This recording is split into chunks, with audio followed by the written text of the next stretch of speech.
नमस्कार, capital TV देख रहे हैं आप। मैं हूं आपके साथ पूजा। आज की बड़ी खबर आपको बता दें, 3 दिनों से जो लगातार ईडी की राहुल गांधी से पूछताछ चल रही थी, आज ये पूछताछ नहीं होनी है। एक दिन का वक्त राहुल गांधी को दिया गया है, पर ये पूछताछ का सिलसिला नहीं रुका है। कल एक बार फिर से राहुल गांधी को ईडी के सामने पेश होना है।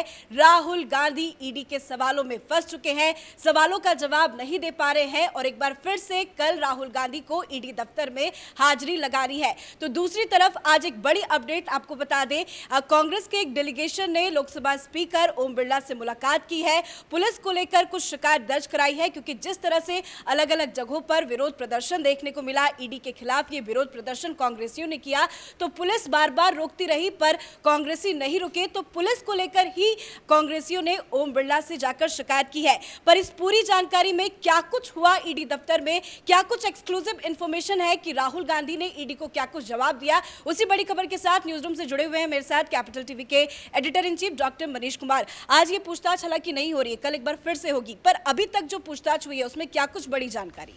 देखिए, एक जो सबसे बड़ी जानकारी ये नजर आ रही है कि राहुल गांधी एक कायर व्यक्ति हैं। वो कायरता इस हिसाब से है क्योंकि उन्होंने सारे पाप का ठीकरा एक मृत व्यक्ति के सिर पे फोड़ दिया है। उन्होंने मोतीलाल वोरा का नाम लिया कि उन्हें कुछ जानकारी नहीं है, जितनी गड़बड़ियां हुई हैं वो सब के सब मोतीलाल वोरा ने किया है। क्या हुआ, कल जो पूरी पूछताछ हुई उस दौरान जब एजीएल के सारे अकाउंट्स और यंग इंडिया के सारे अकाउंट्स के जो कागजात थे वो राहुल गांधी के सामने रखा गया। सामने जैसे रखा गया, उनसे पूछा गया कि भाई ये फैसला कौन लिया, ये कैसे हो रहा है, ये ट्रांजैक्शन किस हिसाब से है, ये जो फर्जी कंपनियां हैं उससे पैसे आ रहे हैं, ये फैसले कौन ले रहा है। तो जितनी भी चीज़ें जो उनसे सवाल किए गए, आदर वो कहते थे मैं नहीं जानता। मैं पहले दिन से कह रहा हूँ कि ईडी के सूत्रों ने जो जानकारी उसके मुताबिक कि राहुल गांधी इस सवालों को टाल रहे हैं, पास कर रहे हैं, वो बता नहीं रहे हैं। लेकिन कल हद हो इस बात पे हो गई कि जब वो चारों तरफ से घिर गए कि इसका तो जवाब देना ही पड़ेगा क्योंकि सामने कागज रखा हुआ है, तो राहुल गांधी ने सीधे सीधे मोतीलाल वोरा का नाम ले लिया। अब मोतीलाल वोरा है कौन, ये भी समझ लीजिए। ये किस तरह की मानसिकता है इसको भी समझना जरूरी है। एक व्यक्ति जिसकी मौत हो गई दिसंबर 2020 में, कोरोना की वजह से उनकी मौत हुई, उनके पास 12% शेयर है यंग इंडिया का भी। वो कांग्रेस पार्टी के कैशियर रहे। सोनिया गांधी सबसे ज़्यादा पैसों के मामले में वो उन पे ट्रस्ट करती थी, इसलिए वो ताउम्र जब तक वो जीवित रहे तब तक वो कांग्रेस पार्टी के कोषाध्यक्ष कैशियर रहे वो। और 1970 से कांग्रेस पार्टी और सोनिया गांधी, राहुल गांधी और इंदिरा गांधी की सेवा में लगे रहे। उनको अलग अलग पद भी दिया गया, वो कभी गवर्नर भी बने, राज्यसभा भी गए, लोकसभा भी गए। लेकिन कांग्रेस पार्टी और गांधी परिवार का अगर कोई सेवक, अगर आप 5 बड़े बड़े इस तरह के नाम अगर आप चुनेंगी तो मोतीलाल वोरा का नाम उसमें आएगा। मतलब 50 साल जिस व्यक्ति ने एक परिवार को दे दिया, उसके सारे जो कारनामे थे उसके ऊपर पर्दा डालने का उसने काम किया। मरने के बाद राहुल गांधी ने उन्हें वो सिला दिया कि सारे पाप के जो जिम्मेदार हैं वो मोतीलाल वोरा हैं। तो ये एक बड़ी जानकारी जो कल के इससे आई है। 2-3 चीज़ें और भी जो कल हुई, जो पूछताछ के दौरान उन्होंने सीधे सीधे जो कह सकते कि बहस करना शुरू कर दिया।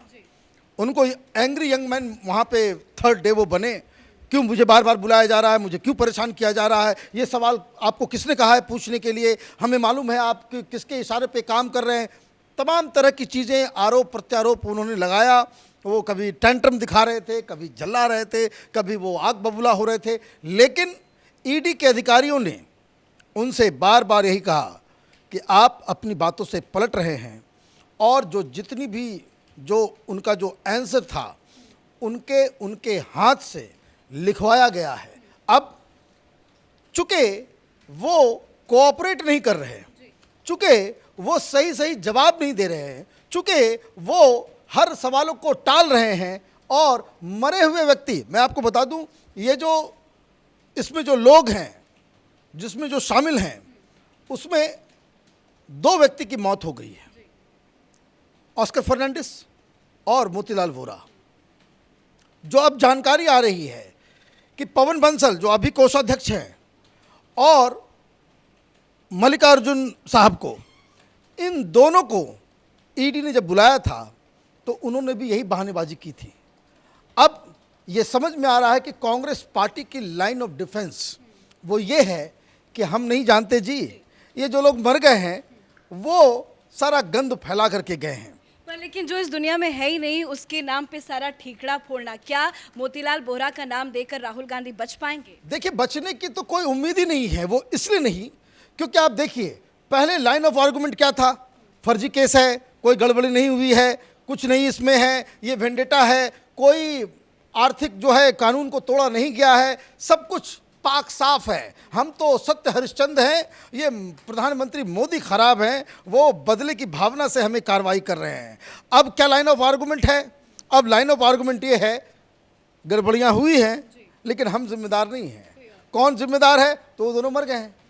तो ये तो वकीलों के द्वारा वो ट्विटर, ये जो बार पहले दिन से कैपिटल टीवी इस बात को बता रहा है कि राहुल गांधी वही जवाब दे रहे हैं, वो बुगला भगत की तरह, तोते की तरह जो उनको रटाया गया है, वो हर सवाल का जवाब यही देते हैं, याद नहीं, पता नहीं, ये तो मैं नहीं जानता, वो सीए जानता होगा, मोतीलाल वोरा जानते होंगे, ऑस्कर फर्नांडिस जानते होंगे, मुझे क्या पता, मुझे कुछ मालूम नहीं। लेकिन सवाल ये है, आपने पूछा कि क्या वो बच पाएंगे? वो इस कारण से नहीं बचेंगे क्योंकि 12% जिसका स्टेक है वो सारे फैसले ले रहा है और जो 76% का स्टेक के जो एक परिवार के पास है, राहुल गांधी और सोनिया गांधी, उसको उस फैसले की जानकारी तक नहीं होगी।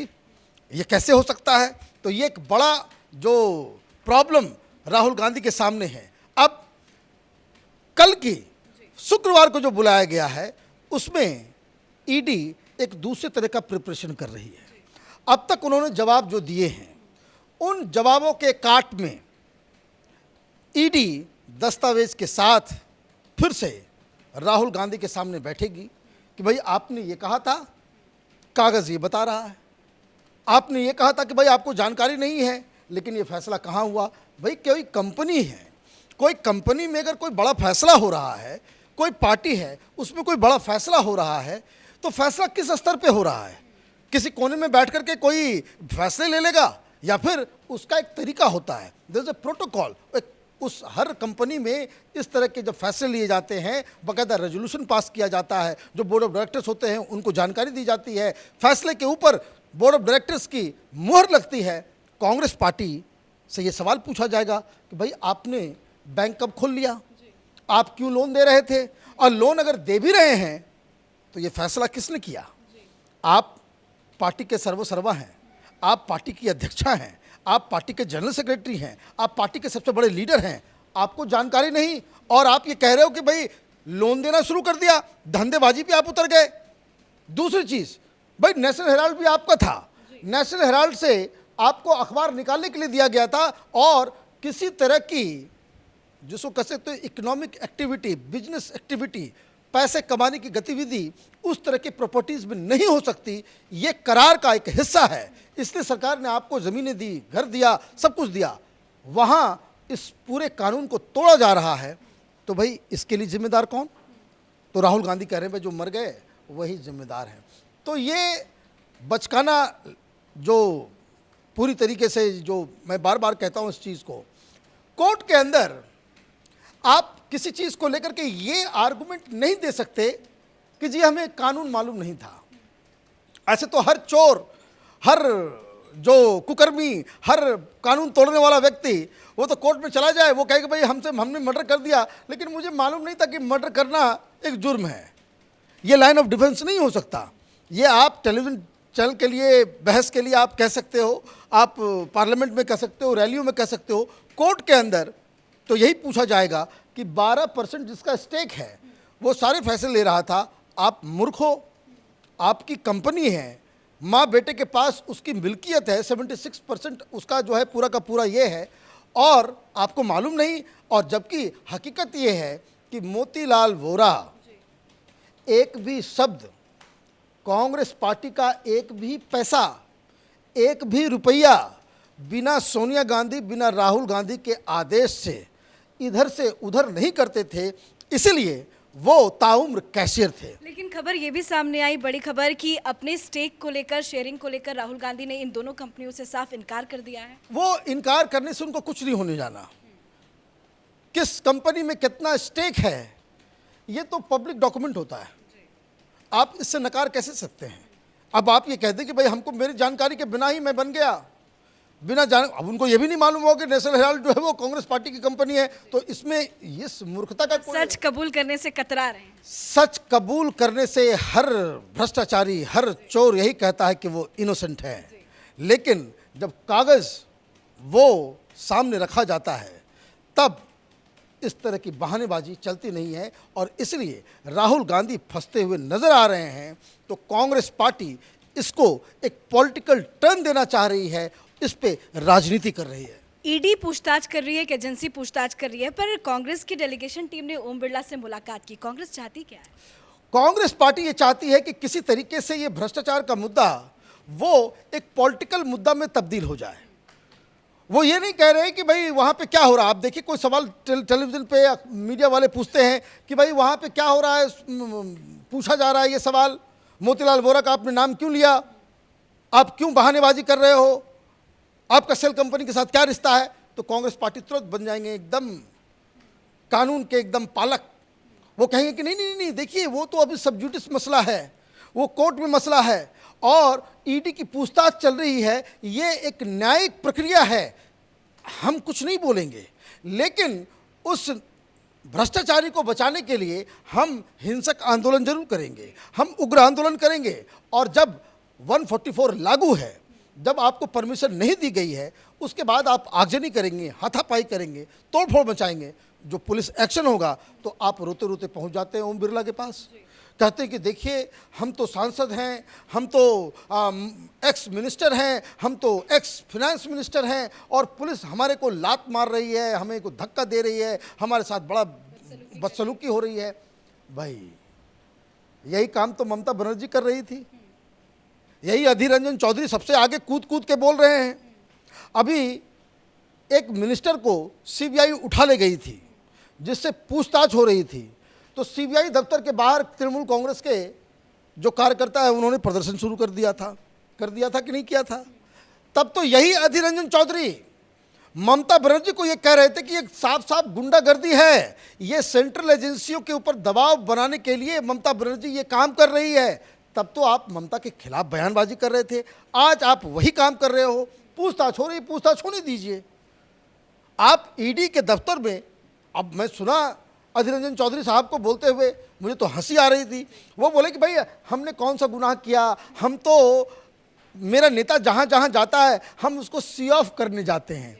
तो ईडी के दफ्तर में वो गए तो हम उनको वहाँ पे सी ऑफ करने गए थे, इसमें कौन सा हमने कानून तोड़ दिया। तो ये बेकार की चीज़ें हैं। The whole point is, Rahul Gandhi इस केस में पूरी तरीके से फंस गए हैं। कागज़ कांग्रेस पार्टी के खिलाफ है, कांग्रेस पार्टी से गलतियां हुई हैं, कांग्रेस पार्टी अपनी ही पार्टी के धन को, अपनी संपत्ति को सोनिया गांधी, राहुल गांधी अपनी पॉकेट में छुपाना चाह रहे थे, लेकिन उसमें रंगे हाथ पकड़े गए। और जब वो पकड़े गए हैं तो कांग्रेस पार्टी इस पूरे एपिसोड को राजनीतिक रंग देना चाहती है। ये जनता के सामने एक उस तरह का नैरेटिव लेके जाना चाहती है कि हाय हमारे खिलाफ मोदी सरकार जो है बहुत लेकिन अब ये भी खबर सामने आ रही कि जो पूछताछ अंदर ईडी दफ्तर के अंदर हो रही है, कुछ इन्फॉर्मेशंस बाहर आ रहे हैं कि राहुल गांधी ने इस सवाल का जवाब नहीं दिया, कुछ बताना नहीं चाहते। इसको भी लेकर कांग्रेस पार्टियों का कहना है कि इसके खिलाफ भी वो शिकायत दर्ज कराएंगे कि इन्फॉर्मेशन बाहर क्यों आ रही। अरे भाई, शिकायत क्या दर्ज कराना है, ये तो जर्नलिस्टों का काम होता है। जिस चीज़ को आप छुपाना चाहें, जिस चीज़ को छुपाया जाए और उसको बाहर लाना, यही काम तो जर्नलिज्म का है। आप टेक्निकलिटीज़ के अंदर, भाई आप ये देखिए, इधर उधर की बहानेबाजी मत कीजिए, सीधे सीधे ये बताइए राहुल गांधी का उस कलकत्ता की फर्जी कंपनी शेल कंपनी के साथ क्या रिश्ता है? आप ये बताइए कांग्रेस पार्टी ने क्यों एजीएल को आपने लोन दिए? आप ये बताइए कि भाई किस आधार पे, कहाँ पे, किसने फैसला लिया कि भाई नेशनल हेराल्ड को जो है यंग इंडिया में उसको डिसॉल्व कर दिया जाए? ये किसने फैसला ले लिया कि भाई राहुल गांधी जो है वो उनका अपना शेयर रहेगा, सोनिया गांधी का शेयर रहेगा और उसी कंपनी में कांग्रेस पार्टी की ये जो ये अखबार है वो समाहित हो जाएगी? इन सवालों का जवाब कांग्रेस पार्टी के पास नहीं है और इसलिए वो इस तरह की बहानेबाजी कर एक आखिरी सवाल मेरा आपसे, 3 दिन तक लंबी पूछताछ चली, करीब करीब 30 घंटे तक। आज एक दिन का रेस्ट है, कल एक बार फिर से नई सवालों की लिस्ट ईडी तैयार करके रखेगी। कल का दिन राहुल के लिए कितना? देखिए, रेस्ट तो किसी का नहीं है, आज उनको रेस्ट नहीं है। आज क्या हो रहा होगा ये भी समझ लीजिए। सवेरे से 3 दिन से तो ईडी वाले पूछताछ कर रहे हैं। आज दिन भर राहुल गांधी को कांग्रेस पार्टी के वकीलों के साथ बैठना पड़ेगा, उनको बताना पड़ेगा कि भाई क्या जवाब दिया आपने, इस सवाल पे क्या जवाब दिया, उस पे क्या जवाब दिया, क्या लिख के आए, क्या बोल के आए, क्या करना है, क्या बोलना है, कैसे कैसे क्या करना, उनको फिर से उसको ट्रेनिंग दी जाए। ऐसे में तो एक दिन की ट्रेनिंग बहुत कम पड़ेगी। देखिए,